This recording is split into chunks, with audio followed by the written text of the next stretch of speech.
Multiplication of decimal fractions by decimal fractions. Paula is queuing up at a fuel station where the signage displays the price of the petrol as 9 Rand, 8 per litre. The fuel gauge is reading nearly 3/4 full. Paula estimates that she will need around 10 litres of petrol to make it a full tank. Paula does a quick mental calculation to estimate her bill amount. 9,8 rounded off to the nearest whole number is 10. So I need to pay 10 times 10, that is 100 Rand, for the petrol. The fuel dispensing machine shows that the volume of petrol filled was 9,75 litres. What was the actual bill amount? Both the fuel price, 9 Rand, 8, and the litres of petrol, 9,75, are written in decimals. To calculate the bill amount, we multiply the volume of petrol by the price per litre of petrol. We multiply normally, ignoring the decimal comma.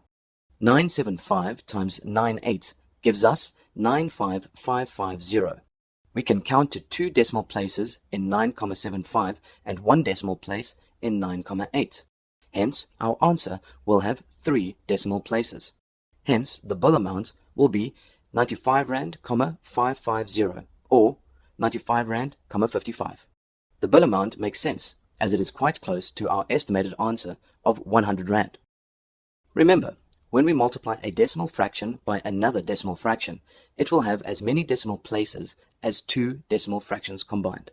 0,9 times 0,2 equals 0,18.